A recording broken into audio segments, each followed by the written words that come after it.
আল খাউফু মিনাল জালিল, আল কিনায়াতু বিল কলিল, আল আমালু বিত তানজিল। চারটা বিষয় যদি কোনো মানুষ দুনিয়ায় মানতে পারে, সে যেন মনে করে আমার ভেতরে আল্লাহর ভয় আছে, আমি তাকওয়া অর্জন করেছি। আল্লাহকে না দেখে যেমন বিশ্বাস করি, এভাবে না দেখে ভয় করা। বলেন তো, লেপের নিচে আপনি বসে বসে মোবাইলে, কম্পিউটারে, টেলিভিশনে এমন এমন দৃশ্য দেখেন পৃথিবীর কেউ জানে না। অন্য কেউ দেখলে আপনি লজ্জা পান, নিজে দেখলে আনন্দ পান। এরকম দৃশ্য নেই? এ জায়গায় কেউ যদি না থাকে, একজন আছে, দেখতেছে কে? ধরে বলেন। আমি শুধু বলবো, আপনি শুনবেন, এইটাই বিষয় না।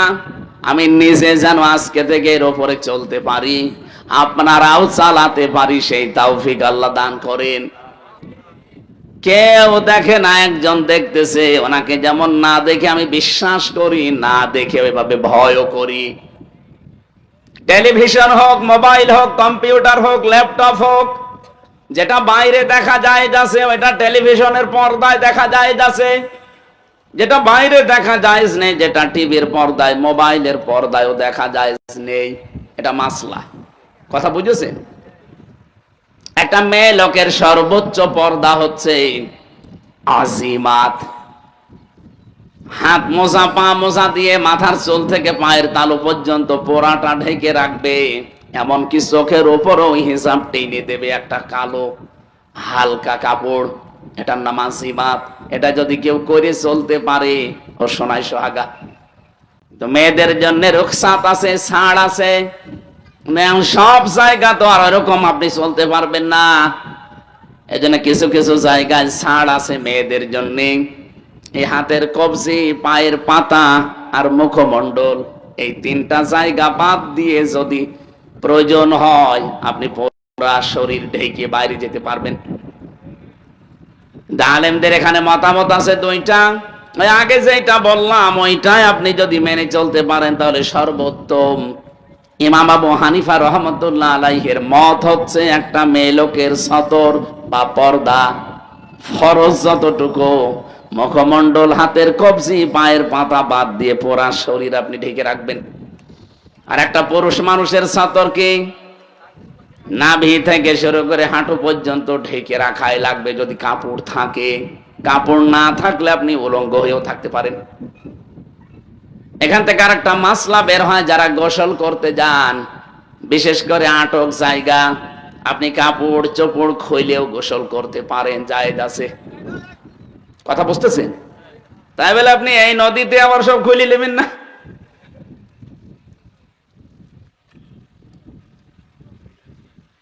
পোশাকের যে মাত্রাটা বললাম নারী পুরুষের, বাংলাদেশে বহু মানুষ আমরা দেখি, বউকে আমরা শাড়ি কিনে দেই, মেয়েকে শাড়ি কিনে দেই না। এটা দিয়ে পর্দা আদায় হয় না, নামাজও হয় না।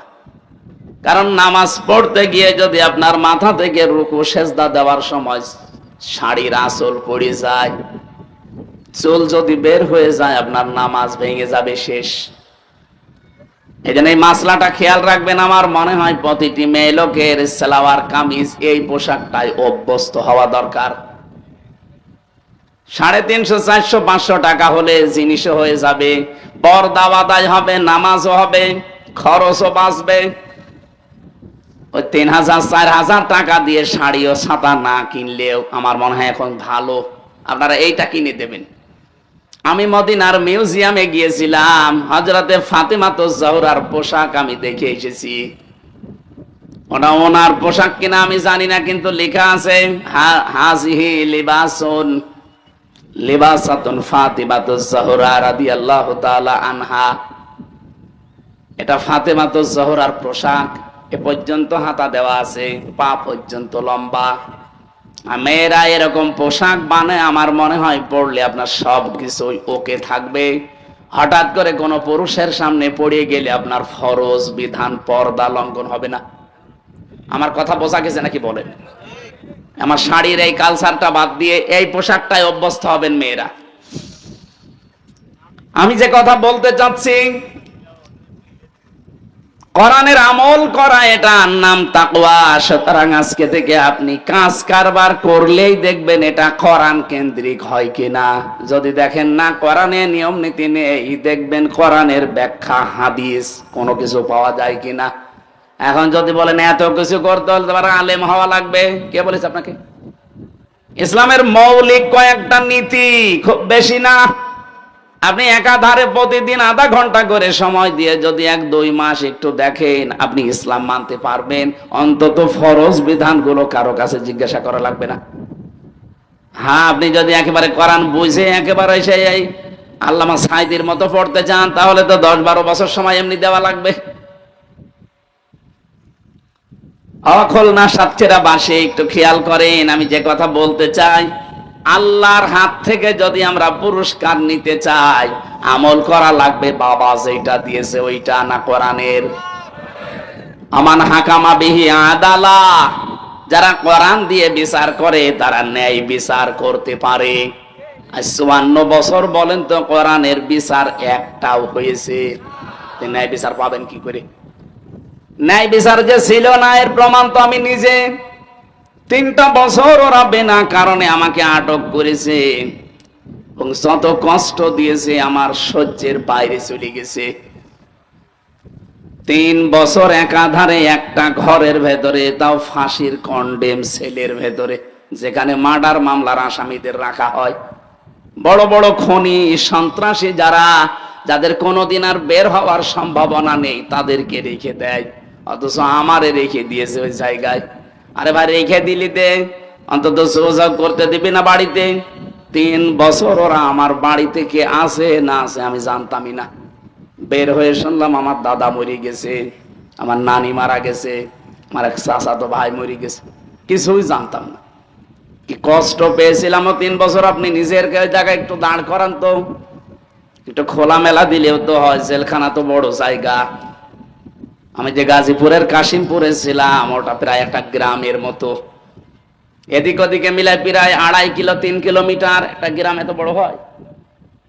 4 জেল মিলে এত বড় বিশাল জায়গা। জেলে থাকলে অত কষ্ট হতো না, কিন্তু শয়তানরা রেখেছিল ফাঁসির কন্ডেম সেলের ভেতরে। আবার 24 ঘন্টা তালা লাগানো, সিসি ক্যামেরা দেওয়া, কেউ জানে আমার সাথে কথা না বলে। এমন 2 জনকে দায়িত্ব দিয়েছিল জেলার আর সুপার, 2টায় মালায়ন, একটা সুব্রত বালা আর একটা দেবদুলাল। এর হাতে দেখতাম লাল সুতা বাঁধা আছে, 2টা রয়ের এজেন্ট। এই জন্য আলেমদের প্রতি এত কষ্ট ওদের।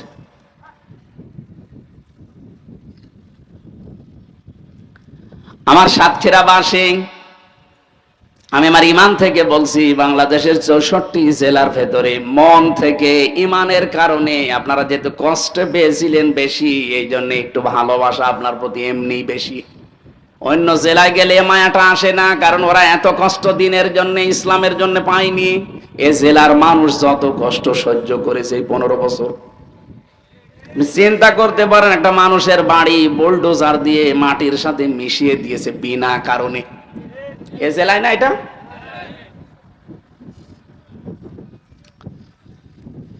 কোরআনের বিচার আমরা পেলাম না। 54 বছর চলে যাচ্ছে দেখতে দেখতে। এটা যে থাকলে কেমন লাগে। আমি মালয়েশিয়া কয়েকদিন আগে ছিলাম, ওখানে কোরআনের বিচার ফুল নেই, কিন্তু যতটুকু ওরা অন্তত মেনে চলে অতটুকুই শান্তিতে আছে। সৌদি আরবে ছিলাম আমি, ওখানে কোরআনের বিচার 100 ভাগ পাইনি, হয়তো 60 ভাগ আছে 100 ভাগের ভেতরে, তাই যে শান্তিতে ওরা থাকে। মালয়েশিয়া বিশ্ববিদ্যালয়ে গিয়েছিলাম, আন্তর্জাতিক বিশ্ববিদ্যালয় যেটা, ওখানে 120টা দেশের ছেলে মেয়েরা পড়াশোনা করে। অন্যান্য দেশের ছেলেরা আমারে বলছিল, হুজুর এই যে মোবাইলটা, এই মোবাইলের দাম প্রায় 80,000 টাকা, এখানে পড়ে আছে। শুধুমাত্র এর পাশ দিয়ে যদি বাংলাদেশ আর ভারতের লোক না যায়, এ কিয়ামত পর্যন্ত পড়ে থাকবে, কেউ নেবে না। কিন্তু বাংলাদেশের আর ভারতের লোক যদি এর পাশ দিয়ে যায়, গায়েব হয়ে যাবে। আমার মুখ থাকে ওখানে, কারণ আমার বাড়ি কোথায়। আমার কথায় আপনি আমারে বাস দিলেন। যে মোবাইলটা পড়ে আছে, বিশ্বের অন্য কোন দেশের লোক যদি পাশ দিয়ে হেঁটে যায়, 120টা দেশের মানুষ পড়ে ওখানে। এতগুলো দেশের ছেলে মেয়ে, কেউ নেবে না পড়ে থাকলে। কিন্তু আপনাদের দেশের লোক আর ভারতের কোন শয়তান যদি পাশ দিয়ে যায়, ও গায়েব করে ফেলবে। তারপর ও দেশে যদি চুরি করলে হাত কেটে দাও, এই আইনটা থাকতো, আমাদের দুই দেশের মানুষও নেওয়ার সাহস পেত না। আমার দাদা, আমার ছোট দাদা বলছিল যে আমি একবার হজে যেয়ে দেখি অজুখানায় একটা মোবাইল পড়ে আছে, কেউ নিচ্ছে না। চিন্তা করলাম কি গো, মোবাইল কি নষ্ট নাকি? কিন্তু সিসি ক্যামেরা দেওয়া তো।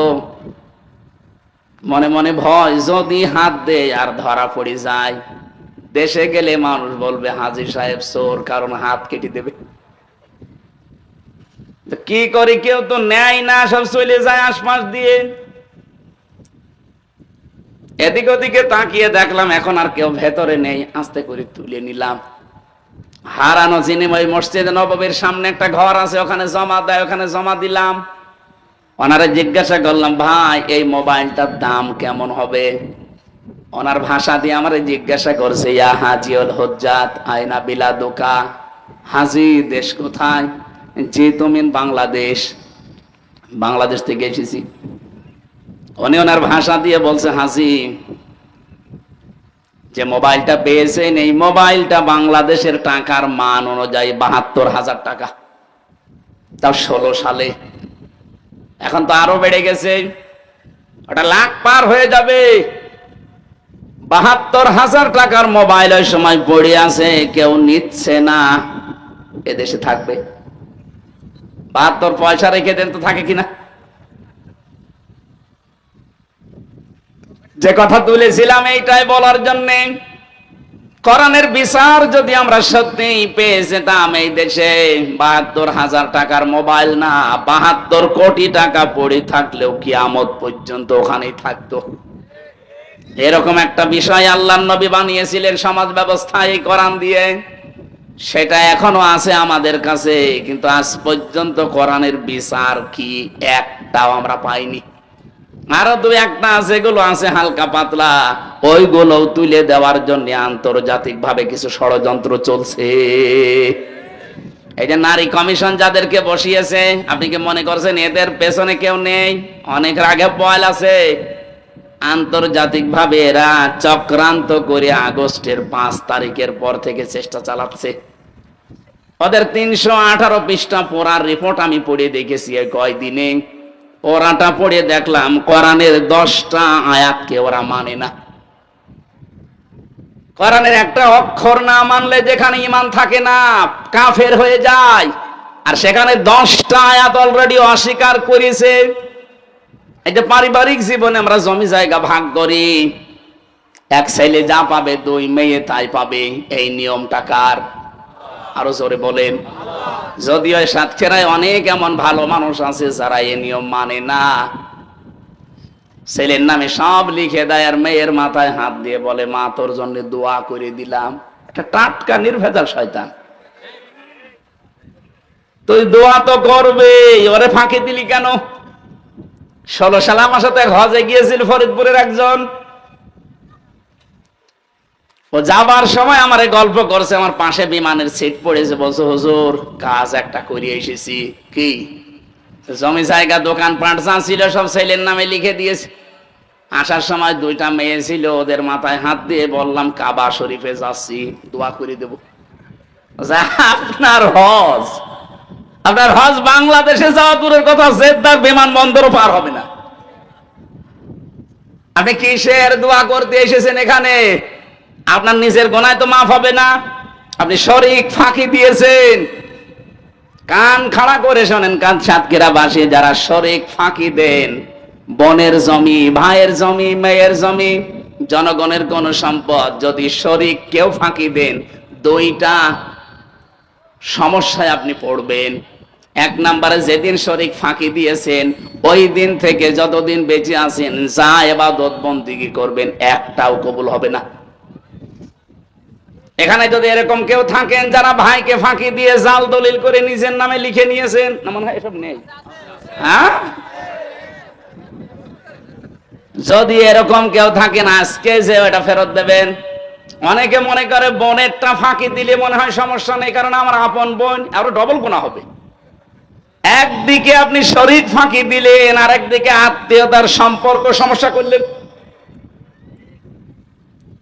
আমি কাউকে কিছু বলবো না, চোখ বন্ধ করে আছি। সত্যি করে বলেন তো, বোনকে ফাঁকি দিয়েছেন যারা? একটু হাত তুলে দেখান, ওরা দেখুক। কেউ নেই।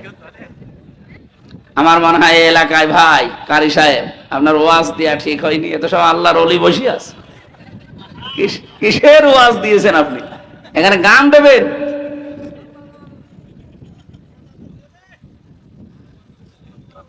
আপনি একটু ভাবেন তো নবীর এই হাদিসের দিকে তাকিয়ে, যেই দিন আপনি বোনের জমি, ভাইয়ের জমি, ফুফুর জমি, চাচার জমি, অথবা নিজের মেয়েকে ফাঁকি দিয়ে অন্য উল্টা পাল্টা করে গেলেন, কিসের নামাজ পড়লেন, হজ করে আসেন, আপনি তাহাজ্জুদ পড়লেও তো ওই দিন থেকে কবুল হওয়া সব বন্ধ। 2 নম্বরে, যেদিন মারা যাবেন ঈমান পাবেন না, বেঈমান হয়ে মরবেন। আপনি কার জন্য কি করছেন? আপনি কি মনে করেন যে আমার এই ছেলেটা সুখে থাকবে, মেয়েরা যা করে করুক গা, আমার ছেলেটা সুখে থাকবে, পরবর্তীতে আমাকে দেখে শুনে রাখবে? আপনাকে দেখে শুনে রাখার দায়িত্ব কি ছেলের না আল্লাহর? তামাম দুনিয়া ভর্তি সম্পদ দিলেও যদি আমার আল্লাহ বলে না, তোর ছেলে তোর দায়িত্ব পালন করবে না, ওই ছেলে ওই সম্পদ নিয়ে আরো অবৈধ কাজে ব্যয় করবে। মাঝখান থেকে আপনার জীবনের ইবাদত বন্দেগী গুলো নষ্ট করলেন, আর মরণের সময় বেঈমান হয়ে মরে গেলেন। কারো জন্য কিছু করার দরকার নেই। দুনিয়া পুরাটা একটা ধোঁকা। আপনি মনে করবেন আপনার বউ এও ধোঁকা, আপনার মা বাবা এও ধোঁকা, সব ধোঁকা। আমার কোরআনে কারিমে আল্লাহ জানিয়েছেন, আমাল হায়াতুদ দুনিয়া ইল্লা মাতাউল গুরুর। হে পৃথিবীর মানুষেরা, দুনিয়ার জীবন কিন্তু পুরাটা ধোঁকা। যত কিছুই মরিচিকার মতো মনে হোক না, এ আমারে ছাড়বে না। কে বলিস আপনাকে? আমি আমার নিজেরটা বলছি, আল্লাহর কসম, কোরআন আমার সামনে। এখন যদি আমি গপ করে পড়ে মরে যাই, আর আপনি আমার ম্যাডামরা যদি খবর দেন যে হামজা পটল তুলেছে, হ্যাঁ, ও কানবে, আমার ভালোবাসে, কানবে। 2-3 দিন হয়তো কান্নাকাটি করে খাবার দাবারও হালকা পাতলা বন্ধ করে দেবে। 7 দিন পরে দেখবেন স্বাভাবিক হয়ে গেছে। কি কথা বলছেন কেন? 7 দিন পরে স্বাভাবিক হওয়া শুধু না, 1 মাস যেতে যেতে দেখবেন আবার আনন্দ ফুর্তি আরম্ভ হয়ে গেছে দুনিয়ার মানুষের সাথে। খুব বেশি হলেও 3 মাস 10 দিনের ভেতর ওর বাবা এসে আমার বাবার কাছ থেকে বলে ওরে নিয়েও চলে যাবে, বলবে ও তো নেই, এখন মেয়ে রেখে করবো কি? ঠিক অন্য জায়গায় বিয়ে দিয়ে দেবে।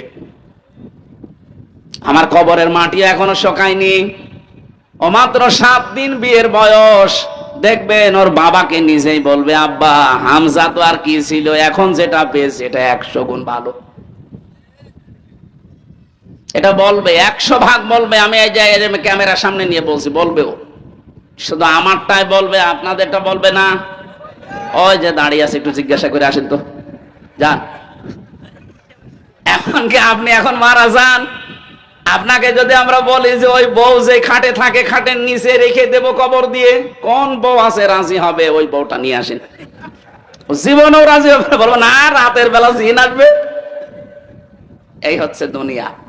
এইটার জন্য আপনি কার জন্য কি করে যাচ্ছেন? আপনার আখিরাত নষ্ট করে। আমি আমার ঈমান থেকে একটা বিষয় জেলখানায় থেকে বুঝেছি, নাইতো এর আগে আমি এটা শুনতাম কিন্তু বাস্তবতায় টের পেতাম না। এটা উপলব্ধি করেছি এই বিচ্ছিন্ন থাকার কারণে, যে দুনিয়া আসলে কেউ কারো না, সব স্বার্থের পেছনে আছে। আমি যার জন্য যা করে যাচ্ছি বলেন তো, কুষ্টিয়ায় আমার বাবার নাম রিয়াজউদ্দিন, আমার দাদার নাম জাহান আলী, তার বাবার নাম নমাজ আলী। এরপরে আমি আর চিনি না। 3 পুরুষের পরে আমার আর মনে নেই, আমি আর চিনিও না। এ মুরব্বিকে যদি জিজ্ঞাসা করা হয় আপনার বাবার নাম কি, বলেন তো? আপনার দাদার নাম, তার দাদার নাম জানি না। আমি তো তার 3 পুরুষ বললাম, 2 পুরুষের পর আর মনে নেই, আর জানার দরকার নেই। সাতা শ্রেণী আমি করবো কি? এখন বলেন তো, এই যে নমাজ আলীর বাবা, যেটা খুব বেশি হলো 61 বছর আগে মরে গেছে লোকটা, মাত্র 61 বছর আগে লোকটা, আমি সেদিন হিসাব করলাম খাতা কলম দিয়ে, যে দেখি আমার দাদা, আমার দাদার বাবা, হিসাব করে দেখি আমার বাবা, দাদা আর তার বাবা, এই 3 পুরুষ মাত্র। হিসাব করে করে দেখলাম মাত্র 61 বছর আগে মরে গেছে লোকটা। আমার মনে মনে হচ্ছিল ওই নমাজ আলীর বাপ যদি এখন এসে বলে, কুষ্টিয়ার এই 2 তলা বাড়ি আমার, এই ভিটা আমি বানিয়েছিলাম, এখন আমি থাকবো, আল্লাহর কসম ওই বুড়োকে আমি ঢুকতে দেব।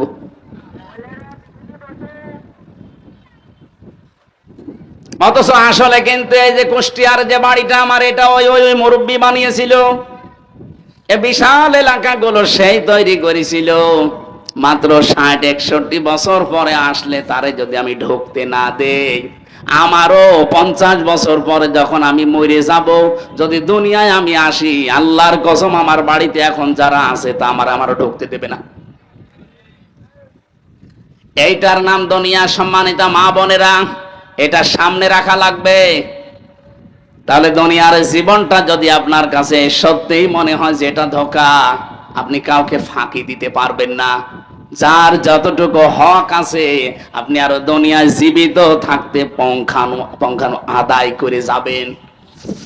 কোন স্বামী যদি, স্ত্রী যদি চায় যে আমার স্বামী আরো বেশি দিন বেঁচে থাক আমার সাথে, তার সম্মান বেড়ে যাক, তার সম্পদ আদি আল্লাহ যা দিয়েছে এটা আরো বাড়তে থাক, আল্লাহর নবী বলেন ওই স্ত্রী লোকের উচিত হবে স্বামীকে তাকিদ দেওয়া, পেছনে লেগে থাকা আঠার মতো, যে স্বামী যা করো করো কিন্তু রক্তের সম্পর্কগুলো ঠিক রাখো। যাদের সাথে তোমার রক্তের সম্পর্ক আছে, তোমার বোনের আছে, তোমার ভাইয়ের আছে, তোমার চাচার আছে, তোমার ফুফুর আছে, আমার বংশের আমার শ্বশুর শাশুড়ি যারা আছে এদের আছে, যাদেরই আছে, এইগুলো একটু ঠিক রাখো, এদের হক অন্তত আদায় করো। আমরা যেভাবে চলি অন্তত ঠিক আছি। এভাবে যদি তারা উদ্বুদ্ধ করতো, আমার মনে হয় অনেক স্বামী নিজের বোন গরিব বলে অনেকে আমরা পরিচয় দিতে চাই না, ধর্ম আত্মীয় সেই সাতক্ষীরায় প্রতি মাসে 3 বার করে যায়। নাকি আমি বেশি বলে ফেললাম? হচ্ছে না আমাদের। মেয়েরা যারা এসেছেন, আমি বারবার অনেক মেয়ে লোক বলে, হ্যাঁ হুজুর শুধু আমাদের পেছনেই লাগে। আরে ভাই, আপনার পেছনে না, আমি চাই আপনি বেঁচে যান, আপনি ধরা খাবেন। আপনার কারণে হাজারো স্বামী তার মা বাবাকে আলাদা করে দিচ্ছে শুধু আপনার ওই ছোট মনের কারণে। এখানে আমি সহ যত স্বামী বসে আছে, আমি কোরআন মাথায় নিয়ে ওদেরকে বলাতে পারি, একটা স্বামীও মন থেকে বলবে না যে আমার মা বাবা আলাদা হয়ে যাক। আপনি জিজ্ঞাসা করেন, কোনটারে জিজ্ঞাসা করবেন করেন, কিন্তু ওখানে যারা বসে আছে বোরকা পরে, জিজ্ঞাসা করেন 100টার 80টা বা 90টা মহিলা বলবে যে না, আমি ওই বুড়ো বুড়ির সাথে থাকবো না। আপনি নিজের মা বাবা হলে এভাবে আলাদা করে দিতে পারতেন। হ্যাঁ, আছে কিছু ভালো আছে হালকা। কয়েকদিন আগে এক এসপি মারা গেছে নিজের গুলি দিয়ে আত্মহত্যা করে, আপনি তার জীবনটা পড়েন। এই বউ শাশুড়ির দ্বন্দ্বের কারণে লোকটা মানসিক যন্ত্রণা সহ্য করতে না পেরে একজন এসপি, চিন্তা করতে পারেন, একটা জেলার 2nd কমান্ডে আছে সেই লোকটা, তার প্রতিদিনের উপায় অন্তত চোখ বন্ধ করে থাকলেও 20 লাখ। বিসিএস ক্যাডার কোথায় পৌঁছিয়ে তার জীবনটা অলরেডি, কিছুদিন পরে সে এসপি হয়ে যেত, এরপরে ডিসি হইতো, এরপরে রাষ্ট্রের গুরুত্বপূর্ণ কোন দেশের অন্তত রাষ্ট্রদূত হয়ে জীবনটা একেবারে জান্নাতের মতো কাটাতে পারতো। কিন্তু পারিবারিক জীবনে ওর বউ আর মা, এদের ভেতরে সাপে নেউলের মতো সম্পর্ক। শাশুড়ি যারা এসেছেন শুধু নামাজ পড়া, রোজা রাখা আর কালো বোরকা পরা ইবাদত না। অন্যের একটা মেয়ে এসেছে, মেয়েটাকে নিজের মেয়ের মতো দেখতে পারেন না? একটু ভাবা যায় না যে আমার মেয়ে যদি দোষ করতো আমি কি এভাবে বকাবকি করতাম না, শিখিয়ে দিতাম? ওইটা একটু মনে করে অন্তত চালিয়ে নেন।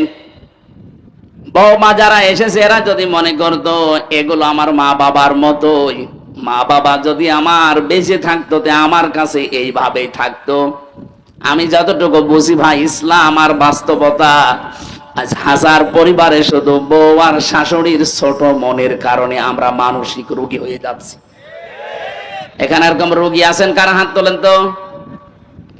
একজন। ঠিক আছে,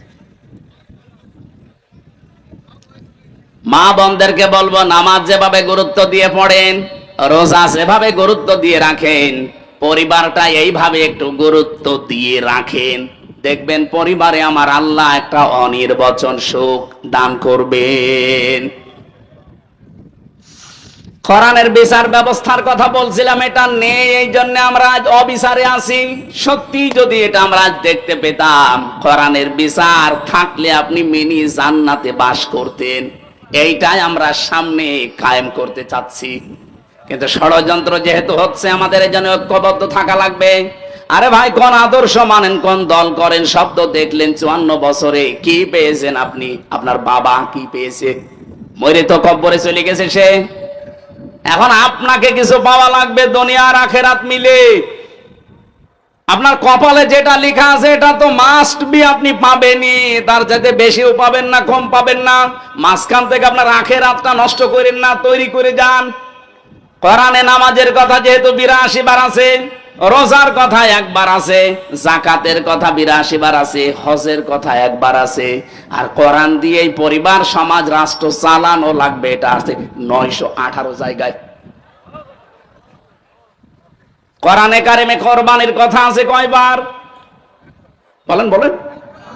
মাত্র 1 বার আল্লাহ দিয়েছেন, অলিকুল্লি উম্মাতিন জাআলনা মানসাকান। এ পৃথিবীতে যত উম্মত আমি পাঠিয়েছি আদম নবী থেকে, প্রত্যেকটা নবীর উম্মতের প্রতি একটা বিধান ছিল, তার নাম কোরবানি। তার নাম কি? আমাদের মাত্র আর 3 সপ্তাহ বাকি আছে। এজন্য অনেকে যারা কোরবানি কিনছেন, কিনবেন, এটা কিন্তু সেই আদম নবী থেকে আরম্ভ হয়েছে, কিয়ামত পর্যন্ত বিধানটা চলবে। কোরবান শব্দের শাব্দিক অর্থ নিকটবর্তী হওয়া, নৈকট্য অর্জন করা। আর একটা অর্থ আছে আল্লাহর বিধান। জিলহজ মাসের 10, 11, 12 এই 3 দিনে পশু জবাইয়ের মাধ্যমে আল্লাহর সন্তুষ্টি অর্জন করার জন্য যে কাজ করা হয় এর নাম কোরবানি। কিন্তু কোরবানির বিধানটা শুধু আমাদের প্রতি এরকম, এর আগে যারা দুনিয়া থেকে বিদায় নিয়েছে তাদের উপর এরকম ছিল না। হযরতে আদম আলাইহিস সালামের কাহিনীটা আল্লাহ আমাদেরকে শুনিয়েছেন আজকের তেলাওয়াতকৃত আয়াত, সূরা মায়েদার 27 নম্বর আয়াত, ওয়াতলু আলাইহিম নাবা আবনাই আদামা বিল হক। হে নবী, আপনার উম্মতদেরকে আদম নবীর কাহিনীটা একটু ভালো করে শোনান। আদম নবীর ওই সন্তানদের যে কাহিনীটা, ইদ করবা কুরবানান, যখন তারা কোরবানি পেশ করেছিল, তাদের শরীয়তের নিয়ম ছিল এরকম, চাটিয়াল ময়দানে পশু জবাই করে রেখে আসতো, আকাশ থেকে আগুনের ঝলক এসে পুড়িয়ে ফেলতো, তাহলে বুঝতো লোকটা ভালো মানুষ, ওর টাকা হালাল। আর যেটা জবাই পড়ে থাকতো, আগুনের ঝলক এসে পুড়িয়ে দিত না, এলাকার মানুষ বুঝতো যে এ 2 নাম্বার। আর আমার মনে হয় মাঝে মাঝে আয়াতটা পড়লে এই শরীয়ত যদি এখন আমাদের দেশে থাকতো, কত হাসি যে ধরা খেত। ঠিক, মানে এখানে আমরা 1000-এর ভেতরে 990 জন ধরা খাতাম। কথা বলে না কেন? দেখতে তো ভালোই মনে হচ্ছে, অর্থ সম্পদ উপায় ঠিক নেই। এমনকি নিজে পবিত্র না, নিজেও অপবিত্র হয়ে আছে, হারাম মাল ভেতরে ঢুকিয়ে নিজের শরীর মন সব অপবিত্র করে আছে। অপবিত্র সম্পদ দিয়ে জবাই করবে কোরবানি, ওটা জীবনও আকাশ থেকে আসবে না। এই 2 ভাইয়ের ভেতরে এই কোরবানির নিয়মটা ছিল তাদের। একজন যখন রেখে এসেছে কবুল হয়েছে, আর একজন একটা হয়নি। আল্লাহ পাক বলেন তখন এই আর একটা যে আছে ভাই, যারটা হয়নি, এই লোকটা তেড়িয়ে এসেছে। ফাতাকাব্বালা মিন আহাদিহিমা ওয়া লাম ইয়াতাকাব্বাল মিনাল আখার ক্বালা লা আকতুলান্নাকা লামে তাকিদ নুনে সাকিলা। এই কাবিল নামে ভাইটা হাবিলকে ডাক দিয়ে বলেছে, তোরটা কবুল হইল কেন বল, তোরে আমি বাঁচতে দেব না, মেরে ফেলবো। মনে হচ্ছে 1500 বছর পর নবীজির উপরে আয়াতটা নাজিল হওয়ার 1500 বছর পর এখন বাংলাদেশে ঠিক ওই অবস্থায় চলছে। এই দেশে যারা আজ ভালো মানুষ, যাদের কর্মজীবন পবিত্র, যারা মেরে খায় না, চাঁদাবাজি করে না, দালালি করে না, যারা গুপ্তচর না, যারা অবৈধ ইনকাম করে না, ঠিকভাবে চলছে, যাদের দেখে মানুষ ঠিক তাদের দিকে ঝুঁকতেছে, কিন্তু অনেক মানুষ আছে তাদের আর সহ্যই করতে পারছে না। কি করব, পেরিয়ে দেওয়া যায় না, ওরে মেরে ফেলবো। বিভিন্ন রকমের বদনাম দিচ্ছে তাদের উপরে। আমি কি বেশি বললাম না? ঠিক আছে, 100 ভাগ ঠিক আছে। আপনি দেখেন আজকে যারা আদর্শের লড়াইয়ে, চারিত্রিক লড়াইয়ে পারে না, তখন তারা ঠিক ওই ফিরে যায়, হয় 47-এ, নাই 52, নাই 71-এ। কেন আপনি এত উপরে ফিরে যাবেন? 71 পার হয়ে যায় 54 বছর আগে। 54 বছরের মানুষ তো এখানে আমরা অনেকে নেই। ওই কথা তুলে আনবেন, 52-র ওই কথা তুলে আনবেন, 47-এর ওই কথা তুলে আনবেন, কেন 24-এরটা আনতে পারেন না? কথার অর্থ যদি না বোঝার ভান করে থাকেন, এমন জোরে কানের নিচে এক থাপ্পড় দেব, আপনি সব বুঝবেন। না, আমি কিছু বুঝি না। এই যে আজকে আন্তর্জাতিক ভাবে, দেশীয় ভাবে রাম আর বামরা সব বুঝে ফেলেছে। আগস্টের 5 তারিখের পরে দেশে যেভাবে ইসলামের গণজোয়ার আরম্ভ হয়েছে, ওদের সব খাওয়া শেষ, কারণ ওদের তো চরিত্রই নেই। ওরা এখন চরিত্রের কালিমা দেওয়ার জন্য কত রকমের কথা বানিয়ে বানিয়ে। কেন তোর 71 তোলা লাগবে কোন কারণে? আমি কি 71-এ জন্ম নিয়েছি? আমার 92-তে আমার জন্ম। তুই কথা তুললে 32 কি 24-এরটা তোল। কাবিল এই লোকটা হারামি ছিল, ওটা কবুল হয়নি। এই জন্য যেই ভাইটা কবুল হয়েছে ওরে মেনে নিতে পারছে না। কি করবে, পারে না ওর সাথে। তখন বলছে, লাখ তোলার নাকা, তোরে আমি হত্যা করব। হাবিলও জবাব দিয়েছিল। আমরা আজ হাবিলের যারা আদম নবীর সন্তান হিসাবে হাবিলের মতো আমরা যারা আছি, আমার মনে হয় এখন যে অবস্থা চলছে হাবিলের মতো জবাব দেওয়া লাগবে। ক্বালা ইন্নামা ইয়াতাকাব্বালুল্লাহু মিনাল মুত্তাকিন। হে ভাই কাবিল, আপনার শক্তি আছে, সামর্থ্য আছে, কারণ আপনি আমার বয়সে বড়, আপনার প্রভাব প্রতিপত্তি আছে, আপনাকে আমি মেরে ফেলতে চান, ফেলেন। কিন্তু আল্লাহ এই পৃথিবীতে শুধু মুত্তাকিদের ইবাদত বন্দেগী কাজকর্ম কবুল করছে, করবে। এটা কব্বালু, এটা মজারে, বর্তমান ভবিষ্যৎ, প্রেজেন্ট ফিউচার। আপনি যতই জোর করেন না কেন, জীবনও আপনি আল্লাহর আস্থাভাজন, প্রিয় ভাজন হতে পারবেন না। জোর করে কোনো কিছুই পৃথিবীতে আদায় হয় না, সাময়িক হয়, পরবর্তীতে ওর ক্ষতি হয় বেশি। 15.5 বছরে জোর করে কত কিছু করেছিল, একটাও টিকেছে? বলেন। 12,500 কোটি টাকা খরচ করে বানিয়েছিল মূর্তি সারা দেশে, একটাও আছে? একটা আছে। কোষ্টিয়ার যেটা ছিল এত শক্ত ছিল, শয়তান ভাঙা যাচ্ছিল না, শেষে ভেগো নিয়ে এসে ভেঙেছে। পুরা মাটির ভেতর থেকে তুলে ওই গড়াই নদীতে ফেলে দিয়ে এখন ওই জায়গায় আল্লাহ লিখে দিয়েছে। আমার মনে হয় সরকারের উচিত, যেহেতু 92% আমরা মুসলমানের দেশে, এই 12,500 কোটি টাকা তো পানিতে চলে গেল। যেখানে যেখানে এরকম গোল চত্বর করা আছে, এই সব জায়গায় আমার আল্লাহু আকবার এই শব্দটা লিখে একটা পিলার লাগিয়ে দেওয়া দরকার। মানুষ চলতে ফিরতে যেন আল্লাহর নামটা উচ্চারণ করে। এ দাবি আপনারা করেন না? আমি এই ব্রাহ্মণবাড়িয়ায় কসবাতে একটা দেখেছি, আল্লাহর 99টা নাম দিয়ে পিলার বানিয়েছে। চারিদিকে মানুষ, 4টা রাস্তার মোড় যাচ্ছে, অন্তত একবার হলেও আল্লাহু আকবার বলছে। আর আমরা 15.5 বছরে আল্লাহু আকবার না, ওইটা দেখেই মনে হচ্ছে বঙ্গ বল্টু, ও দেখেই মনে হয়তো আমি কইরে ওই জিকির করলে সওয়াব হবে। একটা মরা মানুষের জন্য যা করা হয়েছে, কেউ যদি আল্লাহর এই পরিমাণ প্রশংসা করতো, আমার মনে হয় আরো খুশি হয়ে যেত। এজন্য আমাদের এখন উচিত হাবিলের পর্যায়ে থাকা, কাবিলের মতো মারদাঙ্গা না। বহু অত্যাচার, জুলুম, নির্যাতন সাথীরা সহ্য করেছে, সামনেও করবে, কিন্তু কোনদিন কাবিলের মতো মায়ের মুখে আমরা হব না।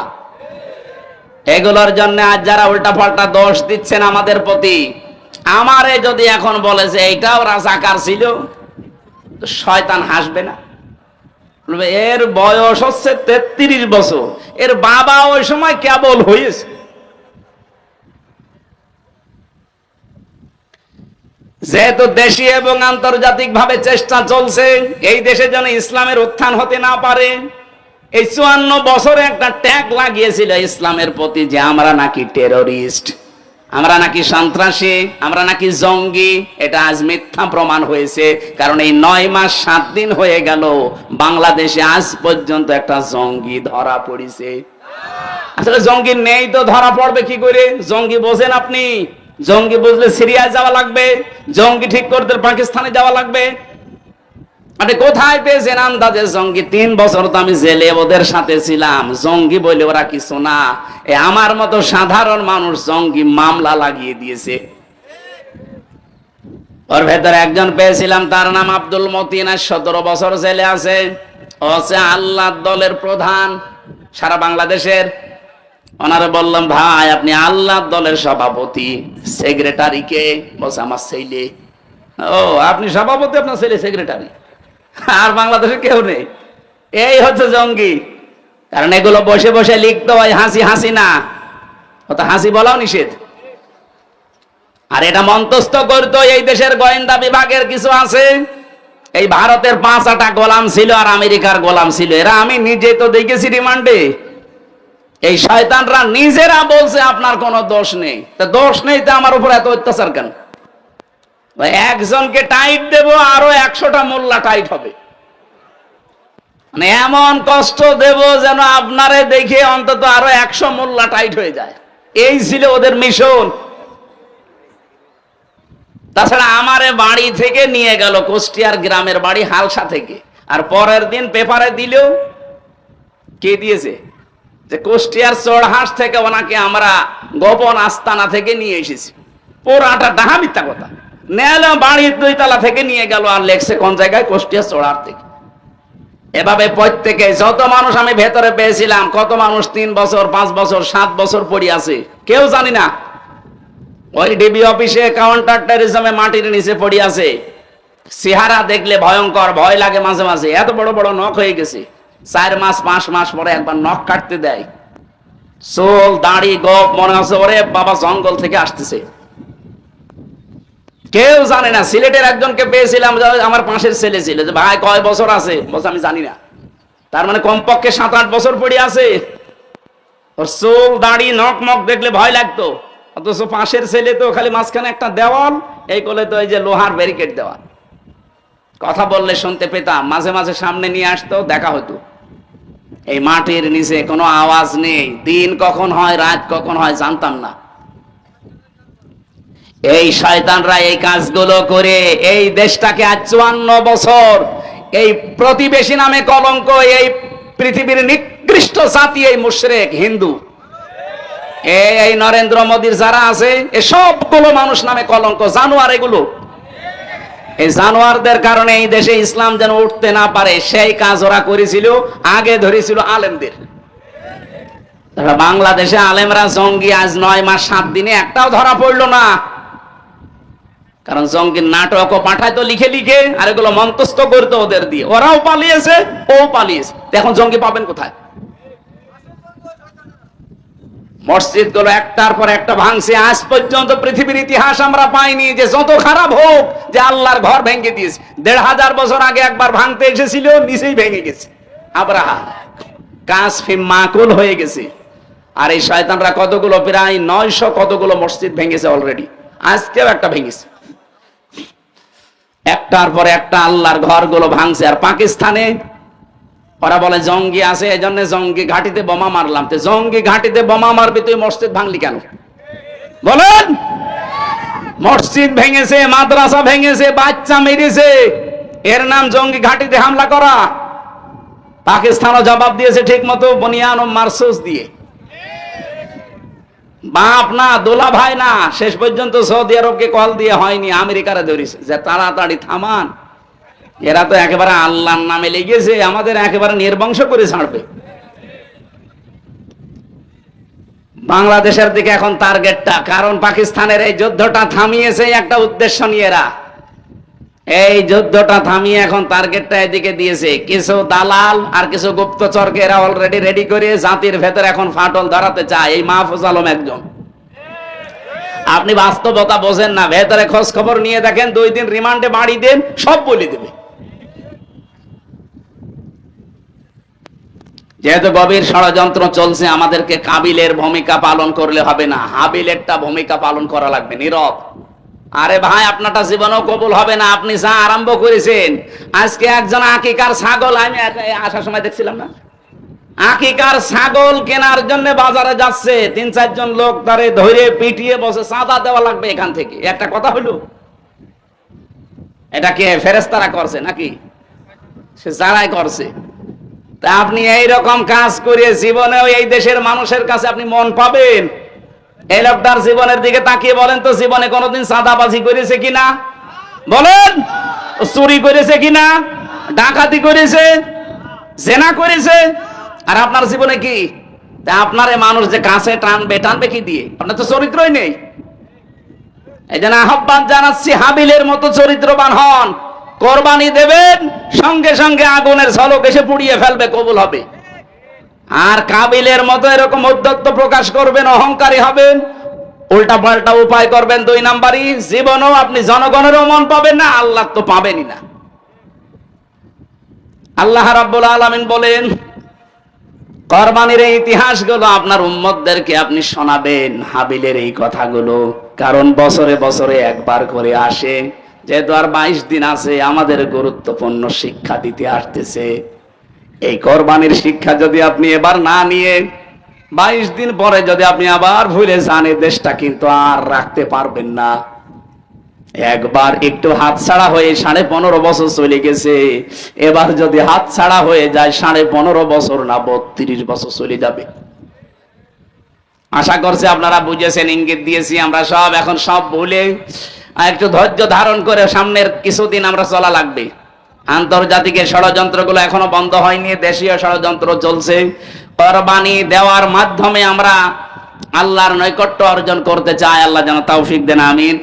জুলাই আগস্টের এই 36শে জুলাইয়ের পর থেকে আমরা ষড়যন্ত্রের ভেতরে আছি। গোপন এবং গুপ্তচর কিছু তৈরি হয়ে গেছে অলরেডি।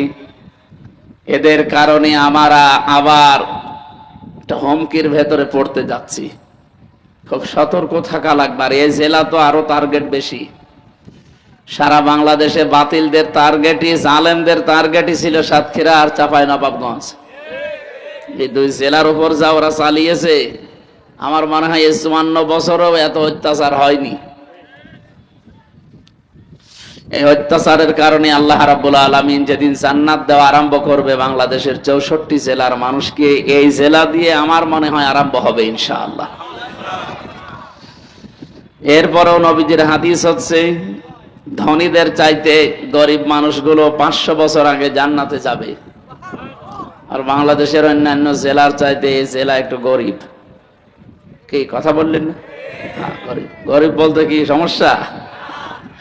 আপনারা তো আর চট্টগ্রাম সিলেটের মতো না। যেহেতু কাজ করে খায় আমরা, আল কাসিব হাবিবুল্লাহ, যারা কাজ করে খায় এরা সাধারণ মানুষ না, এরা আল্লাহর বন্ধু। আমরা মনে করি ওই গাছতলায় বসে আছে, বাঁশতলায় বসে আছে বিভিন্ন দরগা। এটা তো আর দরগাপুর নাকি? এলাকায় দরগা আছে বেশি? দরগা নেই, আলহামদুলিল্লাহ। দরগা থাকবে কেন? হিন্দুদের দুর্গা আর আমাদের মুসলমানদের দরগা জিনিস একই। তো দুর্গা থেকে দরগা করে ঠিক করেন নিয়ে, কারণ দুটো জিনিসই প্রায় একই। দুর্গা আর দরগার জিনিস একই। আমরা ষড়যন্ত্রের ভেতরে যেহেতু আছি, আর একটা গুরুত্বপূর্ণ মাস চলছে আমাদের সামনে। আর কয়েকদিন পরে, মাত্র 22 দিন বাকি আছে ঈদুল আজহা। সেই সংক্রান্ত একটা আয়াত কোরআন থেকে পড়েছি, তাফসীর আকারে কথা বলার চেষ্টা চালাবো। মা তাওফীকি ইল্লা বিল্লাহ। নবীজি জানিয়েছেন, মান ক্বালা বিহি সাদাকা, যারা কোরআন দিয়ে কথা বলে এরা সত্য কথা বলে। এখানে যেখানে কথা শুনবেন, যার কথা শুনবেন, যদি কোরআন দিয়ে বলে ওইটা সত্য কথা না, এইটা ঠিক বলা ঠিক হয়। এইটা ঠিক হয়নি এই জন্যে, কারণ বাংলাদেশে বহু মানুষ আমরা দেখি তারা কোরআনের আয়াত পড়ে কথা শোনায়, কিন্তু ওই কথা কোরআনে নেই। এই জন্য আপনাদেরকে আহ্বান জানায়, সব ফরজের বড় ফরজ কোরআনের জ্ঞান অর্জন করা। এইটার দিকে এগিয়ে আসা লাগবে, নয়তো আপনাকে ভুল ভাল বুঝিয়ে মানুষ অন্য দিকে নিয়ে চলে যাবে। এই সাতক্ষীরা নলতা এলাকায় এই যে গিয়াসউদ্দিন তাহেরি সাহেব আসে, এ কিন্তু কোরআনের আয়াত পড়েই কথা শোনায়। যারা হালকা পাতলা একটু কোরআন বোঝে ওদের জিজ্ঞাসা করেন তো, কি কোরআনের উপরে আছে না বাবার দিকে চলে গেছে? কোরআনের আয়াত তো ঠিকই পড়ে, কুল হু আল্লাহু আহাদ, হে নবী আপনি বলেন আল্লাহ এক, এ পর্যন্ত ঠিক আছে। এরপরে এই যে কানে হাত দিয়ে শুরু করে, এই নবী কোন নবী? ফাতেমার বাবা। ফাতেমাকে হোসাইনের মা। হোসাইনকে কারবালার শহীদ হয়েছিল। আপনাদেরকে আমি কারবালার কাহিনী শোনাবো মাত্র 2 ঘন্টা। আয়াত পড়েছে কি? কুল হু আল্লাহু আহাদ, আর তাফসীর হচ্ছে কারবালার। আমরা যারা সামনে বসে থাকি মনে করি আরে তাফসীর হচ্ছে। বলেন তো এটার নাম কি তাফসীর? আপনি আয়াত পড়লেন কি আর তাফসীর করছেন কি? তারপরেও কারবালার যে শিক্ষাগুলো, কমপক্ষে 10টা মহান শিক্ষা আছে কারবালার, ওইগুলোও যদি বলতো তাও তো মেনে নেওয়া যায়। কোন জায়গায় কি আন্দাজে বানিয়ে বানিয়ে তার নামে চালিয়ে দেয়। আমাদের কণ্ঠ ভালো, গলায় সুর আছে, মানুষ মনে করে না এ কোরআন হাদিসের কথাই বলছে।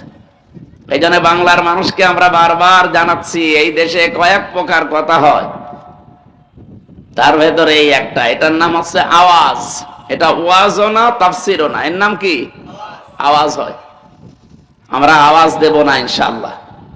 এজন্য আপনি আমি যা বলবো এটা আসলেই কোরআন কিনা, কোরআনের কথা তো সত্য কথা, কিন্তু ওইভাবে তো আল্লাহ যেভাবে জানিয়েছে ওইভাবে বলা লাগবে। আপনি যদি উল্টা দিকে চলে যান, ওটা কি সত্য থাকবে? আলিল্লাহিল আসমাউল হুসনা ফাদউহু বিহা ওয়া যারুল্লাযিনা ইলহিদুনা ফি আসমাই। সূরা আরাফের 180 নম্বর আয়াতের প্রথম অংশে আছে, আল্লাহ পাক বলেন দুনিয়াতে বহু সুন্দর সুন্দর নাম আমার আছে, যে নামে পারো আমি আল্লাহকে ডাকো, কিন্তু সাবধান আমার নামকে এলহাদ করা যাবে না। এলহাদ মানে রদ বদল করে দেওয়া, পরিবর্তন করা, উল্টা পাল্টা করে ডাকে, কাটছাট করা। এই যে আল্লাহ আল্লাহ কিছুক্ষণ বলার পর কেউ যদি বলে ইয়ালি বাবা, শালি বাবা, কেল্লা বাবা, ফতে বাবা, এ কি আল্লাহর ভেতরে আছে? আপনি নামই তো পাল্টিয়ে দিলেন। এই জায়গা থেকে আমাদের শিক্ষা নেওয়া লাগবে, কোরআন যেহেতু নিষেধ করছে, আল্লাহ বাদে অন্য কোন নামে এটাকে ডাকা যাবে না। হ্যাঁ, যদি জিকিরের শব্দগুলো দিয়ে ডাকেন তাও আংশিক আপনি ডাকতে পারবেন না। সুবহানাল্লাহ এটা জিকিরের শব্দ, আপনাকে পুরাটা বলা লাগবে সুবহানাল্লাহ। কেউ যদি বলে সুবহান সুবহান, জিকির হয়েছে? না, হয়নি। আপনাকে আল্লাহু আকবার বলা লাগবে, শুধু আকবার আকবার বলতে পারবেন না। আলহামদুলিল্লাহ বলা লাগবে, আলহামদ আলহামদ বলা যাবে না। ঠিক লা ইলাহা ইল্লাল্লাহ বলা লাগবে, লাইলা লাইলা বলা যাবে? বলেন। আল্লাহর নামই খণ্ডন করা নিষেধ, উলট পালট করে ডাকা নিষেধ। আপনি কোথায় পেয়েছেন এ ভণ্ডামি? কোরআন দিয়ে কথা বললে সত্য কথা বলে, কিন্তু কোরআন দিয়েই বলা লাগবে, অন্য দিকে যাওয়া।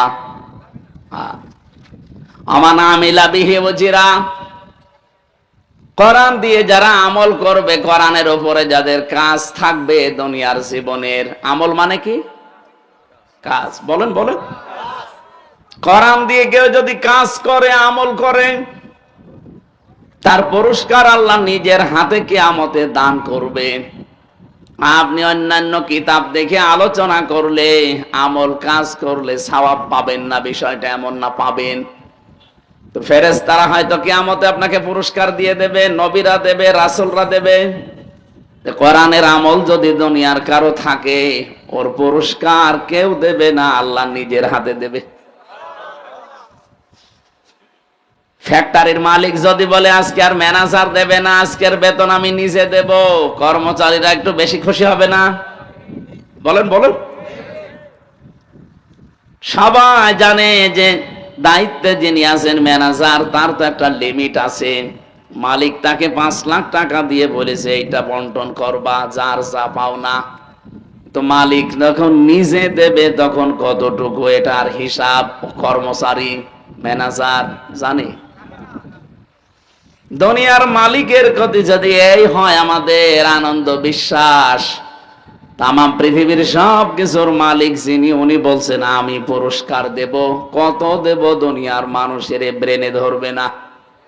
এজন্য আজকে থেকে হিসাব করা লাগবে, আমার জীবনের আমল কাজ কি কোরআন কেন্দ্রিক হয় নাকি কে কোন বাবা যা বলেছে ওই কাজ করি আমি। আমার কথা বোঝা যাচ্ছে? হ্যাঁ, ঠিক আছে। কোরআনে কারিমে তাহলে আমল বা কাজ আছে কয়টা? পুরা কোরআনে আমি আমল বা কাজ পেয়েছি 500। কয়টা? এখানে আমার মনে হয় আলেম কয়েকজন বাদ দিয়ে বাকি যারা মুসলমান বসে আছি 5টাও বলতে পারবেন না। 500 দূরের কথা। তা আমাদের দেশে যে কাঙ্ক্ষিত মানের শান্তি আসবে আপনি পাবেন কোথায়?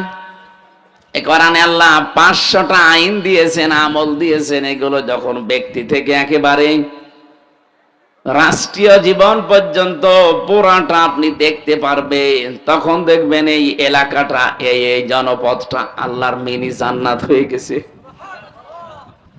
কোরআনে কারীম জানিয়েছে ওয়ালাউ আন্না আহলাল কুরা আমানু ওয়াত্তাকাউ লাফাতাহনা আলাইহিম বারাকাতিম মিনাস সামাই ওয়াল আরদ। সূরা আরাফের 96 নম্বর আয়াতে আছে, জনপদের লোকেরা, দেশের লোকেরা যদি আমি আল্লাহর প্রতি ঈমান আনে আর তাকওয়া অবলম্বন করে জীবন চালাতে আরম্ভ করে, তার মানে কোরআনে বর্ণিত কাজগুলো করার নাম তাকওয়া। তাকওয়ার যে সমস্ত ব্যাখ্যাগুলো আমরা পেয়েছি তার ভেতরে 3 নম্বরে হচ্ছে আল আমালু বিত তানজিল। তানজিল মানে কোরআন শরীফে কোরআনের নাম আল্লাহ উল্লেখ করেছেন 55টা, তার 4 নাম্বার নাম হচ্ছে তানজিল। আল কোরআন, আল কিতাব, আল ফুরকান, আজ জিকির, আত তানজিল, এভাবে 55টা আছে। এবং কোরআনের একটা নাম হচ্ছে তানজিল, যেটা নাজিল করা হয়েছে। সুতরাং এই পৃথিবীতে আপনি যদি কোরআনের আমল করেন তাহলে আপনার ভেতরে তাকওয়া যেটা, এটা পয়দা হবে। এই ভারত, বাংলাদেশ, পাকিস্তান, এই 3টা দেশে আমরা যতটুকু ঘুরেছি, আমার এই ছোট বয়সে তো কোনো জায়গায় আমার বাদ নেই, প্রায় জায়গায় আমি এই 3টা দেশে গেছি। আমাদের এই এলাকাগুলো আমরা দেখি তাকওয়া শুধু পোশাকে আর শরীরে। হয়তো লম্বা জামা আছে, দাড়ি ভালো ভালো আছে, হাতে একটা তসবিহ আছে, এই হয়ে গেল তাকওয়া। না রে ভাই, এটা তাকওয়ার একটা পোশাক মাত্র। কিন্তু তাকওয়া থাকবে মানুষের অন্তরে। আর তাকওয়া হাহুনা, নবীজি অন্তরের দিকে ইঙ্গিত দিয়েছেন। আজ যদি মানুষের কলবটা ভালো না হয়, অন্তরটা ভালো না হয়, ওর সুরাত সিরাত যত সুন্দর হোক, ওকে আপনি গোনা থেকে বাঁচাতে পারবেন না। এই যে সালমান এফ রহমান, বলেন তো এই লোকটার মাথা থেকে পা পর্যন্ত পুরাটা সাদা দেখতে মনে হয় কি? মাথার চুল ওর সাদা, পায়ের স্যান্ডেল পর্যন্ত সাদা, আর বাকি যা আছে সবই সাদা। এরপরেও লোকটা 36,000 কোটি টাকা চুরি করেছে। 7টা ব্যাংক থেকে লোকটা 36,000 কোটি। আমার মনে হয় মুরব্বীকে যদি আপনি গুনতে দেন, ও জীবন শেষ হয়ে যাবে, গোনা শেষ হবে না। আপনি কি যাই তাই মনে করেন 2-1 টাকা? 36,000 কোটি। এত বড় দরবেশ, এত বড় সাদা মনের মানুষ যদি এরকম কাদা মার্কা কাজ করে, তাহলে যারা একেবারে কাদা, ওরা কি করেছে আপনি বলেন? এই যে গত পরশু দিন রিপোর্ট বেরিয়েছে, হাসিনার ছেলের শুধুমাত্র বিদেশে পড়তে 400 কোটি টাকা খরচ হয়েছে। সুবহানাল্লাহ। একটা মানুষের পড়তে যদি এত টাকা খরচ হয়, কি বিলাসিতায় ছিল আপনি বলেন তো। আপনি কি অন্য দিকে নিয়ে যাবেন না? বলেন, শেখ হাসিনার যে পরিবার কি বাংলাদেশের ভেতরে শ্রেষ্ঠ ধনী?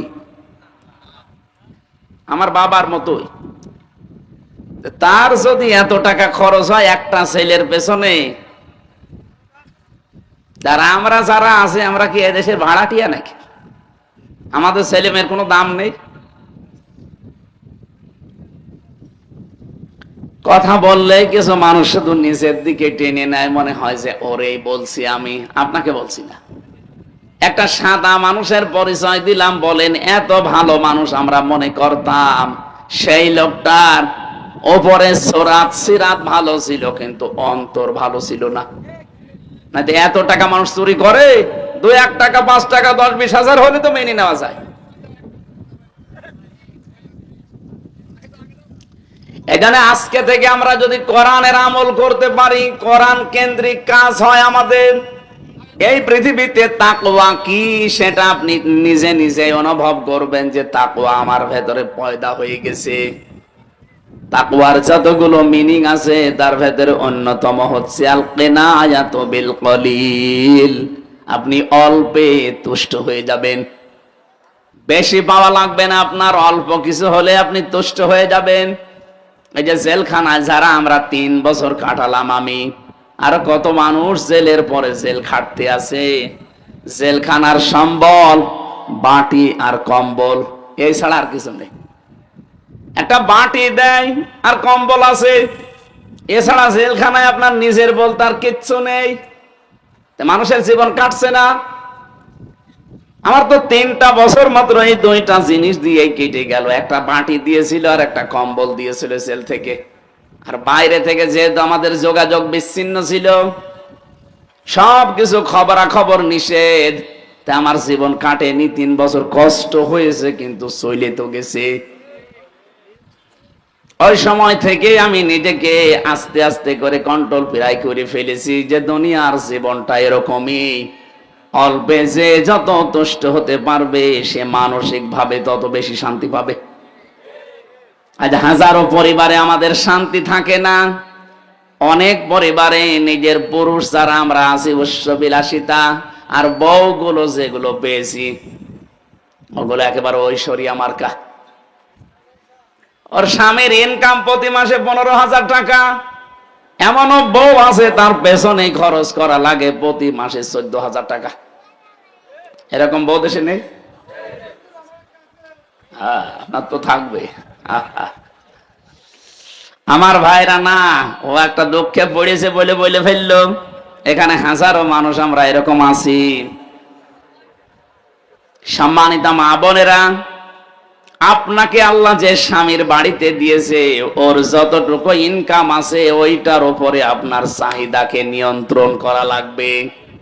কি কথা বলেন? এখন আপনি যদি এখন ঐশ্বরিয়ার মতো ভাব নেন যে না আমি ওইভাবে চলবো, তা আপনার স্বামী কি ওর স্বামীর মতো ইনকাম করে? আপনাকে তো আল্লাহ সলিমুদ্দির বাড়িতে না পাঠিয়ে সালমান এফ রহমানের বাড়িতে পাঠাতে পারতো তার বউ করে। তখন আপনি মন মতো খরচ করতেন। যেহেতু ওই জায়গায় না দিয়ে এরকম একটা গরিব মানুষের বাড়িতে আপনাকে দিয়েছে, সুতরাং এর যতটুকু ইনকাম আছে এই এতটুকুর উপরে নিজের চাহিদাকে ঠিক রাখবেন। দুনিয়াতে এবং আখিরাতে উভয় জগতে কামিয়াবি হওয়ার জন্য এইটা আমার মনে হয় এখন খুব বেশি দরকার। বেশি বেশি পাওয়া, বেশি বেশি পাওয়া, এই পাওয়ার আকাঙ্ক্ষা মানুষের কাটে না ওই দিন পর্যন্ত যতদিন চোখ বন্ধ না হয়। আল্লাহকুমুত তাকাসুরু হাত্তা যুরতুমুল মাকাবির। রব্বুল আলামিন বলেন মানুষ বেশি বেশি পাওয়ার জন্য মহা অন্ধ হয়ে গেছে। এ ঘোর কাটে না ওই দিন পর্যন্ত যতদিন ওর কাছে আজরাইল না যায়। ঘর একদিন ঠিকই আপনার কাটবে, সোজাও আপনি হয়ে যাবেন। যেভাবে সোজা কথা বলছি আমিও নিজেও সোজা হয়ে যাব, কিন্তু চকলেটের মতো মুড়িয়ে একটা পেঁয়াজ দিয়ে যখন সোজা করে রাখবে, ওই সময় আপনি যদি বাঁকা হয়েও কোনো জায়গায় পড়ে মরে যান, তাও যারা নিয়ে মাটি দেবে ঠিক চকলেটের মতো লম্বা করে 3 প্যাচ দিয়ে সোজা করে দেবে, নাকি বাঁকা করে দেয়? এখন হয়তো কেমন কেমন লাগছে যে ছাতা এখন কি বলে, দুনিয়া কি মজা লেলো, খাও দাও ফুর্তি করো, আর এ কি আরম্ভ করেছে। আরে ভাই, কোনো গ্যারান্টি যদি থাকতো আমি বলতাম না। যেহেতু বসে আছেন, দাঁড়াবেন, সে গ্যারান্টিও আপনার হাতে আছে? নেই। একটা গল্প পড়েছিলাম উপন্যাসে। এক ব্যাঙ একদিন সাপকে ডাক দিয়ে বলে, বন্ধু সবই তোমার ভালো লাগে, তুমি যে আঁকা বাঁকা হয়ে চলাফেরা করো ওইটা ভালো লাগে না, একটু সোজা হয়ে চলতে পারো না? সোজা হয়ে চললে দেখতেও তো ভালো লাগে, একটু আঁকা বাঁকা হয়ে যাও। সাপ বলে, কি তুই আমার চলায় ভুল ধরলি? দিয়েছে এক সবল। ব্যাংকে ধরতে পারে নাই, দিয়েছে এরকম পানির ভেতরে লাফ। উপরে বসে আছে ফনা তুলে। এখান থেকে একটা জিনিস জানা যায়, গোখরা সাপ যেগুলো বিষধর, এরা যদি একবার ফনা তোলে, ফনা তুলতে সময় নেয় না, কিন্তু স্বাভাবিক হতে সময় লাগে। এখানে চলতে ফিরতে রাতের বেলা দিনের বেলা, যেহেতু এলাকায় বহু গাছগাছড়া আছে, যদি বিষধর কোন সাপ, গোখরা সাপ, যেটা কি বলে, কলিম সাপ নাকি বলে, গোখরা, এটা যদি সামনে পড়ে, যদি ফনা তুলে ফেলে, আপনি নিরাপদ দূরত্বে চলে যাবেন। এমনি ফনা তুলতে বেশি সময় নেয় না, কিন্তু স্বাভাবিক হতে অনেক সময় লাগে। যেহেতু স্বাভাবিক হতে ওর সময় লাগছে, ওই রাস্তা দিয়ে যাচ্ছিল এক রাখাল, সারাদিন গরু চড়িয়েছে, ছাগল চড়িয়েছে, মেজাজ হট হয়ে আছে, দেখছে ফস ফস করছে, গরু মারা যে লাঠি ছিল ওইটা দিয়ে আচ্ছা করে পিটিয়েছে। আইলের উপরে, জমির এই যে সীমানা আইল থাকে, ওর উপরে লম্বা করে রেখে দিয়েছে। ব্যাংক চিন্তা করে, কি গো বন্ধুর তো কোনো খবর নেই, উঠে যাচ্ছে, ষাট হয়ে পড়ে আছে, বসে হাউ আর ইউ, খবর কি?